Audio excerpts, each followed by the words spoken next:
So a common theme in Seller Central is that there's often a lot of different ways to do the same thing, which is sometimes useful, sometimes confusing. Let me run through a few of the most common ways to add a new product. You go up to Catalog, Add Products, Inventory, Add Products, Inventory, Add Products via Upload, Inventory, Manage Inventory, Add a Product. They all come to the same place. Depending on the time which you watch this, Amazon may have rolled out an updated screen here that may look like this or completely different. Amazon likes to make changes. Either way, it will ask you to search for a product. This allows you to sell on someone else's listing, which is what you would do if you're using the retail arbitrage or wholesale models. To do so, search for the product name and include the brand name if you know it to bring up the specific listing. Here, you can sell your own. For private label sellers though, which is what we recommend here at Jungle Scout, you want to rewind a step, and instead of searching, you want to click on Create a New Product Listing, or I'm adding a product not sold on Amazon. Remember, we're creating a brand new product that doesn't already have an ASIN or UPC code, description, or listing. Let's use a keyboard tray as an example here. Side note, this is actually a real product that we're selling at Jungle Scout, and we have an entire case study that you can check out up here. Now, we want to drill down into the category that best matches our product.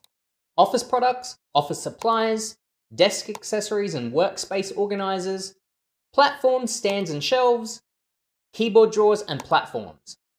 Here you will need to fill out the fields marked with an asterisk before continuing. Jungle Slider keyboard tray. Our brand is Jungle Slider. Now there are some considerations you should keep in mind when choosing your brand name, and we have an entire video dedicated to this, so I'd also recommend checking that one out up here. Now, your manufacturer can be whatever you want. It can be your store name or your brand name, for instance. You can also make up the manufacturer part number. It really doesn't matter what this is. You can open up the advanced view to see some more options. Now, these will be most important if you're looking at selling variations of your product, which brings me to the next tab. If you do want to sell variations of your product, such as a different size or color, or even bundled with different items, then I recommend you set this up now. Even if you aren't planning to add these other variations until the future, it's better to do this now, as it can be a lot of hassle to do this after the fact to a listing. So let's choose color and size, for example. We'll create a black in both large and small, and then a white in both large and small, making 4 variations. Again, it's fine to only begin selling one of these variations. The others will just remain inactive until you send in stock for them. This brings us to an important field to talk about here, and that's product ID. To list your products, you require a unique identifier for your product, such as a UPC, EAN, or GCID. For our purposes, we will be using a UPC barcode. Furthermore, we'll be acquiring this UPC through the GS1 platform. Now, there are cheaper options for purchasing UPC barcodes, places like Speedy Barcodes and many others. However, they're not technically allowed by Amazon, so you do run the risk of having your listing suspended. There are stories of people who are still using these and getting away with it, so this is a decision that you will need to make in terms of how much risk you want to take, but just know that GS1 is the only place to be 100% safe. So for those of you wanting to go the GS1 route, let's head next door for a quick tutorial. All right, let's keep going to GS1. I'll do my best to explain this as simply as possible and not fry your brain. Wish me luck. Here are the different variations of UPC barcodes. The number of digits varies per country, but for our purposes, we'll be using a GTIN 14. Now, I've got to admit that the GS1 website, like Seller Central, is a bit complicated to navigate, but good news for us is that there's only 2 steps we need to follow. Step 1, we need to get our company prefix. Let me walk you through the setup process. From their homepage, we'll want to select Apply for a Barcode. Here, we're given a price breakdown. Typically for our first product launch, we're looking at $250 plus an annual renewal fee of $50. At the first tier, you can have up to 10 variations or products, and after that, you would fall into a different tier as outlined here. Next, we'll want to scroll down to the bottom of the page and select the button titled fill out GS1 company prefix application. We're not a customer yet, skip. We then want to fill in all of our company information. This is why it's critical to have your company name and LLC set up before anything else so as not to mess things up. We talked about this in episode 1. Next, we're going to select no for the FDA question. In the choose your prefix capacity, we'll select 1 to 10, unless you plan to launch more products than that, variants included. Also, this is where the price tier comes into play. And in the 1 to 10 range, your cost would be $250 with an annual renewal fee of $50. Lastly, check the box and click Next. Finally, we arrive at the payment page. After completing, you'll be given your GS1 company prefix certificate within 48 hours of checkout.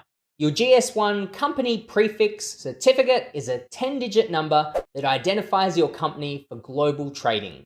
Reminder, this is just step 1 of the process. Let's move on to step 2, get variant barcodes. To do this, we need to head over to dh.gs1us.org and log in with our new GS1 credentials.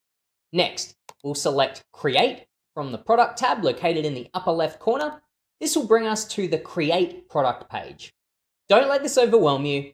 It's a simple product detail page. Here is the information that needs to be entered to activate the lower half of details. Product description, brand name, SKU, which is optional, product industry. For private label sellers, this will be left at general. Packaging level, for private label sellers, this will be left at each. Typically, is this item variable measure? Can be left unchecked. Select, can this item be purchased by the consumer? Next, ensure to click the Save button to enable the GTIN assignment. Once you click Save, you'll notice that the GTIN button will be activated. Here you have 3 options. I'd recommend selecting Auto Assign GTIN to avoid any errors. If you select Auto Assign GTIN, you'll see a list of any prefix GTIN you'll have available through a drop-down menu. If you only have one, then no drop-down menu will appear. Select the prefix GTIN you desire to use, and then click on the Assign GTIN button. Now, you'll see that you have the GTIN, GTIN12, which is UPC, and the GS1 company prefix field will populate. The last step is to select In Use from the status field. Hit Save, and your 14-digit barcode will be generated. That's it. We're now ready to add that number to our Amazon listing. So let's head on back to Seller Central. For each of the variations, let's enter a GTIN number into each of the product ID fields. This one GTIN will then be assigned to that specific variation. We'll also make sure to select GTIN from the drop-down field. You're required to set a price for each, as well as a manufacturer part number. Don't stress about the price because, again, until you have the product in stock, none of these listings will be viewable to the public. So you have plenty of time to change this. Right now, we're just getting the listing created. These are all the required fields at this point. You can explore these other tabs now and add details such as product images, your description, bullet points, and keywords, but it's not necessary at this point.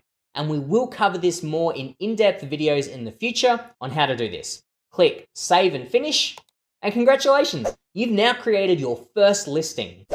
To edit any of this in the future, come across to Inventory, Manage Inventory, and then Edit from the drop-down menu. So that's the breakdown of how to use Seller Central to create your listing. I hope you got a lot of value from that tutorial, and if so, please give us a big thumbs up below. And then the next episode of our series, we'll be covering how to create a shipment in Seller Central in order to send your product from China into Amazon. So make sure you check that one out. Thank you so much for watching today, and I'll see you in the next video.